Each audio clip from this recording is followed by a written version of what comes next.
Welcome to the Burning Archives History of the Nobel Prize for Literature. It's a unique perspective on the cultural history of the modern world. I'm reading every single one of the Nobel Prize for Literature winners since 1901, and in this video I'm looking at the winners from 1996 to 2002, who all in various ways came to terms with some of the tragedies of the 20th century and difficult moral challenges of thinking about the history of these traumatic events.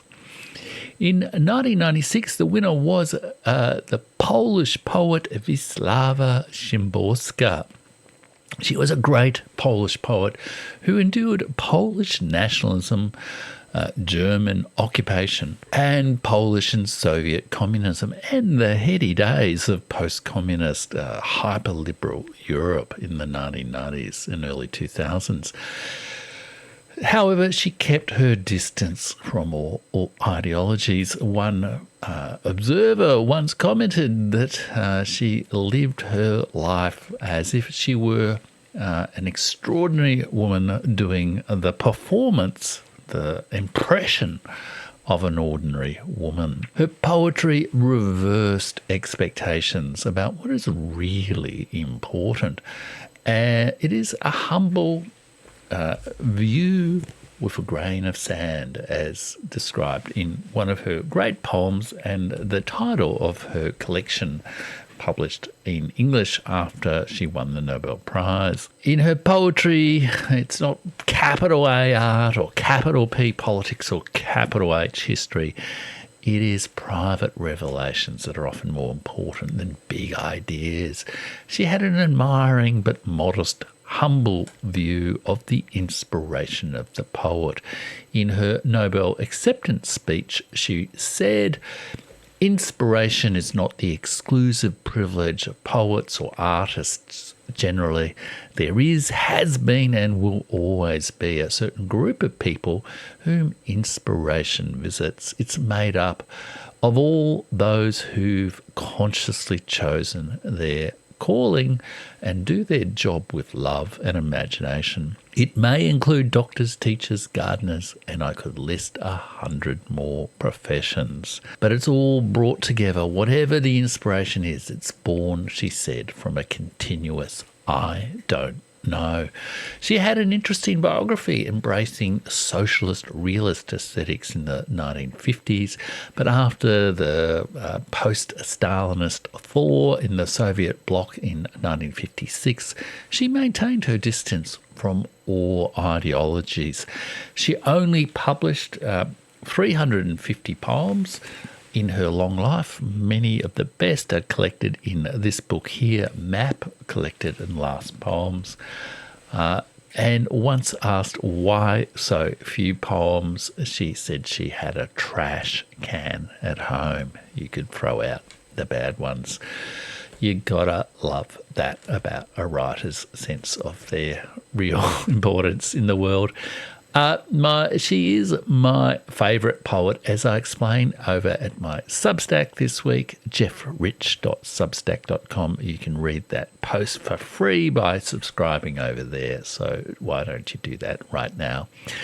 And in the post, I also describe the brilliant poem, The End and the Beginning, which you can also listen to my reading of here on YouTube at the video right there.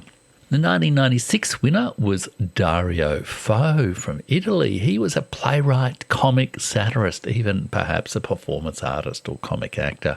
His most famous play is Accidental Death of an Anarchist, which I can recall seeing, posters for when I was at university. I've never seen it, and I haven't been able to find a copy to read this week, but I have sampled his plays together with that of his collaborator, Franca Rame, A Woman Alone, and other plays, and I'll read a little bit from one of those a little bit later. He was a critic of power, especially the conservative establishment that ruled Italy after 1945, which Fo from a radical position, saw as the inheritance of fascism and authoritarianism. This comes out in two quotes from Dario Fo. He wrote, there is no greater equalizer than the stupidity of men, especially when those men have power. And he also said that politicians' fiction mechanisms are immune to trauma. In the 1960s, he began appearing doing political comic skits on Italian television. This makes him perhaps a unique and maybe controversial choice as a winner of the Nobel Prize for Literature. However, it did reflect an old Italian tradition of the commedia dell'arte and 20th century theatrical concepts. His plays relied on improvisation. It was part of the idea of radical theatre in the post-war period, particularly that drama was a collective work, as much the product of the actors and the set producers as the mind of the playwright, the aristocratic mind of the playwright. His work of the 1960s, 1970s, 1980s is peppered with criticisms of assassinations, corruption, organised crime, racism, Roman Catholic theology and war. That was Italy. That was a lot of Europe in that period, the years of lead among them. In the 1990s and 2000s, he lampooned Forza Italia and its leader, media tycoon Silvio Berlusconi. And in the 2010s, he criticised the banks amidst the European sovereign debt crisis. As well as various theories about big events in the world. In the 2010s, he indeed became an ideologue of the Five-Star Movement that became quite a significant political force for a while, led by comedians in Italy. He was also an opponent of the state, and the play Questions of Terrorism and Repression, which he wrote together with Franco Rome, is a monologue of Ulrike Meinhof from the Baader-Meinhof gang. Now, I'm just going to read the last bit of that play. Of course, Baader-Meinhof, the Baader-Meinhof gang was the German terrorist group from the Red Brigade from the 1970s, notorious. And Ulrike Meinhof was in jail. I think she died in jail. And there is this monologue where Dario Fo gives her, I guess, some moral authority in criticising conventional conformists in Western society. The state has uncovered the paralysing mirror of terror. Our own corpses are reflected in that mirror. One look at your own reflection and you're numbed, deep, frozen, alive. But those of you who accept these conditions, who have darkness in your minds, who let your consciences fall asleep, who look for a life without problems, a quiet life, I ask you, are you really sure you're still alive? Perhaps even more relevant, a comment in this day and age. However, whether Dario Fo's political commentary is really that forceful, whether the Five-Star Movement was really that much of a success, is open to debate. Writers, even comic ones like Dario Fo, are rarely good at politics, however good they might be at jokes. In 1998, José Saramago from Portugal won the Nobel Prize. The committee honoured his parables sustained by imagination, compassion and irony with which he continually enables us once again to apprehend an illusory reality. These allegories commonly presented subversive perspectives on historic events. Saramago was an atheist and a libertarian communist. He was a lifelong member of the until his death, of the Portugal Communist Party long after the end of the Cold War. A number of his works offended religious institutions who were backed by the government of Portugal to crack down on José Saramago, the publication of Saramago's works in Portugal. As a result of this political censorship, he went into exile in Spain in the 1990s. He was a long advocate of free speech to defend culture. Remember that. He worked most of his life as a journalist and achieved fame only late in life, around 60. Hope for us all. But he was prolific, producing novels or other works nearly every year from the mid-1970s. Among those better-known works is Blindness from the 1990s. I could only sample this work, Cain, which is a retelling of the story of Abel and Cain, which is commented on as quite a controversial novel. One can probably imagine that even more so today. I also sampled his memoir, Small Memories, that focuses very much on his childhood. I sensed the skill of his writing and of his parables. Harold Bloom described him as part of the Western canon, as one of the primary novelists of the 20th century. I'm not so sure. He doesn't really move me. Nonetheless, here is a quick quote from José Saramago's novel, Blindness. You never know beforehand what people are capable of. You have to wait. Give it time. It's time that rules. Time is our gambling partner on the other side of the table, and it holds all the cards of the deck in its hand. We have to guess the winning cards of life, our lives. I'm not sure I'm going to give José Saramago that much more time for my reading. I'm going to choose some other winners from the 120 Nobel laureates since 1901 to read over the next year or so.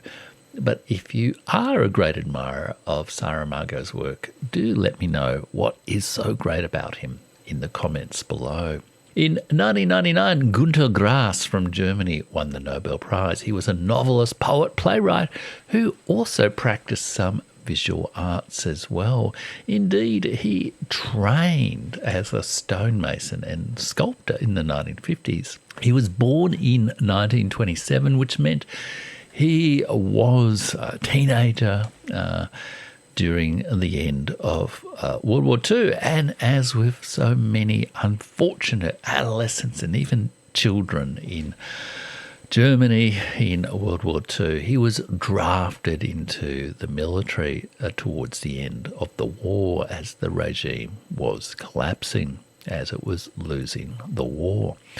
At the age of 17, he was drafted, and from late 1944, he served in the Waffen-SS, which was a fact that only really was only revealed really in his memoir much later in the 2000s. Nonetheless, he was taken as a prisoner of war by US forces in May 1945. These experiences no doubt fueled his imagination and were part of the basis of his most famous and perhaps greatest work, the 1956 novel Tin Drum.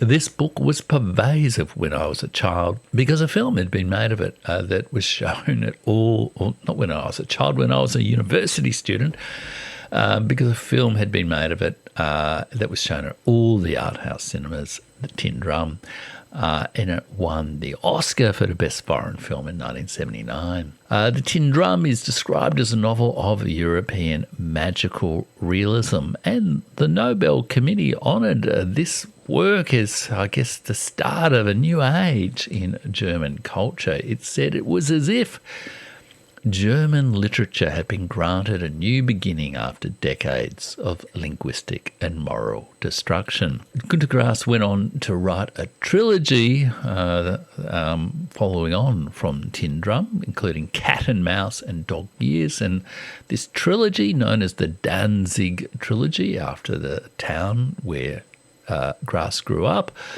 And he set these novels that explored the rise of Nazism and experience of World War II. Rather like William Golding, the author of Lord of the Flies, Grass struggled to write a follow-up to his successful 1950s novel. Nevertheless, in later years, he wrote a series of memoirs which revealed, which included the revelation in the early 2000s that he had served in the Waffen SS. He was always a controversial figure, and this made him even more controversial, a target for criticism from many conservatives, perhaps, Americans also, that he was a hypocrite. He'd always been a strong supporter of European social democracy, and his wartime service in the Waffen SS appeared to make him an easy target to be criticised as a hypocrite. But I'm not sure if that is really true or whether it's just the unfortunate, traumatic and difficult experience of his generation of Germans. He still practiced his art into his late life. And in this book here, Of All That Ends, which includes some of his sort of memoirs and late writings, there is a poem which I will just read, which is part of the post-war German process of coming to terms, reckoning with its history, its difficult history, whether it's really a unique history or whether it's a common experience of forgetting and working through horrible political events. Before it's too late, let no one say, as too often in the past, we didn't know. Not one among the silent righteous will be spotless. No one can spend the week in silence and be absolved on Sunday. We must never again build memorials to victims we treated thoughtlessly. No one will look in the mirror without reflecting guilt. The shame in flower pots is rooted in the past. That poem is very resonant of events today, and indeed it comes to terms with some of the moral challenges of reading the Holocaust, which are described in this brilliant book by Inga Clendinnen, Reading the Holocaust, the great Australian historian Inga Clendinnen, which I actually am reading sections from as audio mini books over at my Substack. If you take out a paid subscription for just $8 US a month to that Substack, you can listen to one of the most brilliant interpretations of that exact moral challenge that Günter Grass wrote about and which we all face today. In 2000, Gao Xingjian from China won the Nobel Prize. Gao Xingjian, my apologies if I'm not pronouncing that well, is a Chinese emigre writer who has been a French citizen, French national since 1997. He writes or wrote both plays and fiction and is a literary modernist inspired by both Chinese and Western literature, including the great absurdist playwrights of the mid-20th century, Antonin Artaud, Samuel Beckett and Eugene Ionesco. He is a critic of both the Chinese government and its critics. He espoused a perspective of no-ism, which is non-political. It doesn't follow politics, but it doesn't oppose people following politics. He claimed it's best to stand on the sidelines and not harbour wild dreams of dominating the world. Lots of people could learn that lesson right now. He was honoured by the Nobel Committee for an oeuvre of universal validity, bitter insights and linguistic ingenuity. And that those bitter insights in part were the experience of China from the 1960s to the 1980s, or his experience of China from the 1960s to the 1980s. He was perhaps also honoured because in 1997 he took out French citizenship after leaving China in 1987. As we've learnt, the Nobel Committee rather likes an émigré critic of opponents of the West. He wrote absurdist drama. He was, however, one of many victims of the Chinese Cultural Revolution. In the early 1970s, he was persecuted as a public intellectual, forced to destroy his early writings, and was sent to the countryside to do hard labour in Anhui province for 6 years. That great collective trauma I commented on in my review of Tanya Brannigan's book, Red Memory, and the link to the video is just there. But he re-established himself and became, after the persecutions of the early 1970s, and became the resident playwright at the Beijing People's Art Theatre from 1981 to 1987. In 1986, however, a huge event occurred in Gao's life. He was misdiagnosed with lung cancer. He was told he had, 6 months to live, given a medical death sentence that proved to be wrong. He was rather like the characters in Dostoevsky, like Dostoevsky experienced himself, given a death sentence and then had that death sentence taken away from him.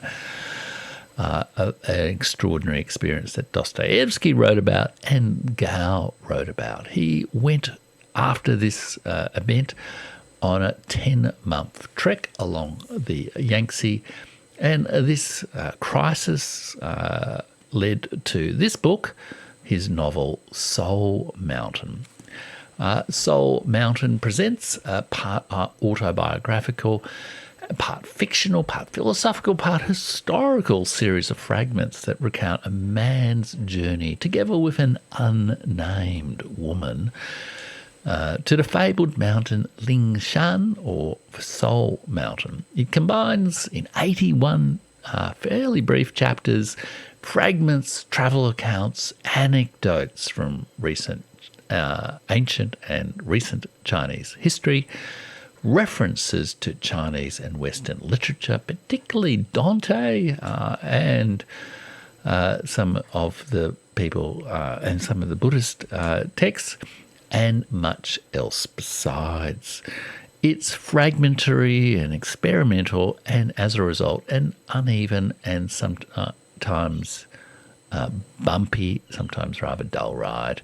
However, I didn't really enjoy the book. However, it did provoke my curiosity to explore Chinese history and literature in more depth. In some ways, it's a kind of Western, Chinese Western road movie or beatnik novel with a somewhat tiresome cult of the rebel artist, this male sexual fantasist. But there were many passages in the novel I enjoyed, particularly how it reflected on, documented even, aspects of Chinese experience in the years during and following the Chinese Cultural Revolution. And I've got an article at my Substack that goes into more detail into Gao's Soul Mountain that you can read if you take out a paid subscription at jeffrich.substack.com, $8 US a month. I'd really love you to be part of the Burning Archive community over there at Substack, and you can read a little bit more about Gao's Soul Mountain and its sort of literary character. The 2001 winner was V.S. Naipaul. Naipaul was a Trinidad-born writer that the British claim as a British writer of fiction and non-fiction in English. He is known for his comic novels set in Trinidad, although he also wrote some bleaker novels exploring alienation of post-colonial communities in the West. He was greatly admired as a great prose writer, and He perhaps wrote rather too much, sometimes about his life, sometimes social commentary, and also some wonderful travel writing. His travel books are fantastic. I actually have a travel book of V.S. Naipaul somewhere in the house, but I've lost it somewhere in a box, so I couldn't bring it out for the video. Indeed, Naipaul's paternal grandfather had emigrated from India under British imperial rule to work as an indentured labourer in a sugar plantation in the Caribbean.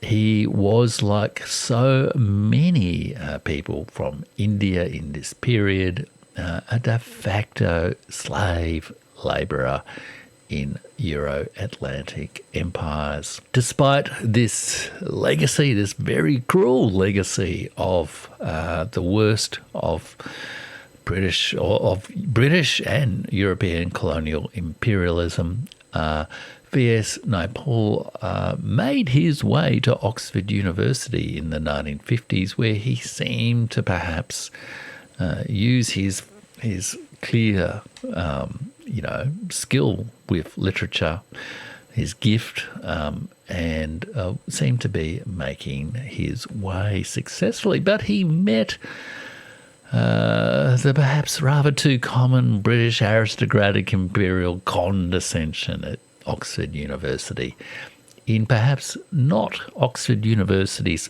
finest moment. Oxford University decided to fail the future Nobel laureate for his B. Lit degree, his Bachelor of Literature degree. Quite an irony there. V.S. Naipaul would later say that he hated Oxford. Yet he got a job at the BBC, broadcasting to the Caribbean immigrant community in Britain, and started writing at night time. He had a breakthrough with perhaps his best work, A House for Mr. Biswas, which had a lead character modelled on his father, his sort of immigrant father. It was a very personal story, and the writing of the book consumed Naipaul. In 1983, he recalled that the book took 3 years to write. It felt like a career, and there was a short period towards the end of the writing when I do believe I knew all or much of the book by heart. The labour ended, the book began to recede, and I found that I was unwilling to re-enter the world I had created, unwilling to expose myself again to the emotions that lay below the comedy. I became nervous of the book. I haven't read it since I passed the proofs in May 1961. There is a challenge and a cost to confronting these terrible memories, even if they're done with comedy. The Nobel Committee described Naipaul as Joseph Conrad's heir, the author of The Heart of Darkness. He was the analyst. Naipaul, that is, the Nobel Committee said, was the analyst of the destinies of empires in the moral sense, what they do to human beings. His authority as a narrator is grounded in the memory of what others have forgotten, the history of the vanquished. This quote might say more about the Nobel Committee's late realisation after the end of the Cold War of the West's long history of colonisation. Some critics did not think Naipaul was the best writer, the true heir of Joseph Conrad. Edward Said, the author of Orientalism and the American Palestinian writer who is, patron saint of so much post-colonial literature, said that Naipaul allowed himself quite consciously to be turned into a witness for the Western prosecution and promoted colonial mythologies. He said this in relation to a book that Naipaul wrote that criticised Arab cultural imperialism and its impact on the Indian world. It's not a book I've read. It's a controversial book, but I'm not going to enter into the debate about that here. nevertheless, there is an interesting reflection by Naipaul in A Bend in the River about the burden of the past and confronting the burden of the past, like he did in his book, A House for Mr. Biswas. It isn't easy to turn your back on the past. It isn't something you can decide to do just like that. It is something you have to arm yourself for, or grief will ambush and destroy you. I've not been able to read enough Naipaul to really tell whether he's Joseph Conrad's heir or a witness for the Western prosecution, as Edward Said said. I suspect he's neither, but he is a profound reflector on the difficulty of writing and reckoning with the burden of the past and the sins of European colonial imperialism. In 2002, Imre Kertész, the Hungarian novelist, won the Nobel Prize. He wrote of his own personal, direct experience of surviving the Holocaust and later his descent from the regimes of Eastern Europe. He was the first Hungarian to win the Nobel Prize 3 years after Hungary joined NATO.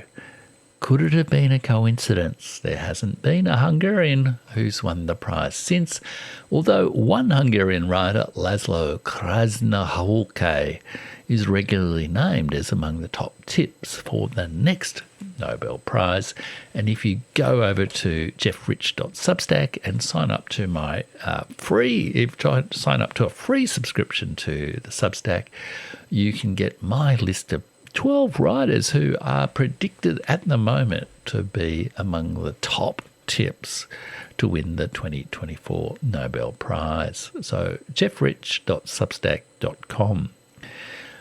Free to join, and of course you can take out a paid subscription if you want to dive a bit deeper.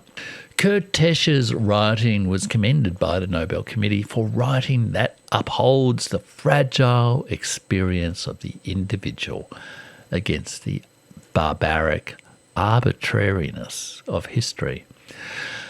He was a Hungarian Jew who survived deportation to the concentration camps. His best-known work, Fatelessness, describes the experience of a 15-year-old, Georgi Kjorves, in the concentration camps of Auschwitz, Birkenwald, and Zeitz. This formed part of a Holocaust trilogy, including Fiasco and Kaddish for an Unborn Child. In an interview, he said of Fatelessness that his challenge was to devise a language to describe the experience of totalitarianism. I wanted to examine the particular existence, the experience of life within a totalitarian system. It was not at all clear to me how I could go about that stylistically. I had to forge a language from scratch, one sufficiently strong and precise. Now, I have not read his Holocaust trilogy, but his writing is part of a set of writers known as Holocaust literature, including Tadeusz Borowski, Primo Levi, Jean Améry, and the great poet Paul Celan. And many of those writers are described in this brilliant book by the Australian historian Inga Clendenin, now no longer with us, Inga Clendenin. Her book, which is a wonderful guide to the moral challenges of reading this literature and actually really reckoning with the past, really reckoning with the moral complexity of these terrible events. And I'm reading selections of that work in my audio mini-series at jeffrich.substack.com. If you go over and become a paid subscriber, you can listen to my audio book minis, including Inga Clendenin and Asa Berlin, and more to come. Now, Kertész's later novel Liquidation was set during the period of Hungary's evolution into a democracy from communist rule. And in that book, he wrote of a character, Kertész, that Kertész had believed in politics and politics had deceived him, the way politics deceives everyone. We can all learn from Kertész's insight into the real world of politics there. He wrote those thoughts, however, not in Hungary, but in Germany, where he lived for a long time, from, I think, the 1970s, from memory. He was one of many émigré East European writers honoured by the Nobel Prize for criticising their former regimes. He had a vexed relationship with Hungary. He referred to it as balkanised, but late in life, in 2014, he refused to play the games of Western journalists like the New York Times, where they wanted him, as the lion of Hungarian literature, to criticise Hungary as a dictatorship. He refused to do that, and the interview was cancelled. Nonetheless, in an interview, a video interview, which I've got a link in the video description below on YouTube, he referred to Hungary losing its chance to redefine its ideology and political views at the end of the Cold War. He said, "Of hatreds and sour stomachs one cannot create politics." He meant hatreds and sourness and resentment is no basis to build a consensus of cooperation, of commonality. And it's a wise thought. And if you want to read in particular of all those writers, my absolute favourite, Wisława Szymborska, the great, great Polish writer, and her wonderful poem, The End in the Beginning, go over to jeffrich.substack.com, and why don't you also just sample my reading of Szymborska in this video here, which is taken from a podcast about a year or so ago. Thanks for joining me. Do join me next week for the Nobel Literature Prize winners from 2003 to 2009.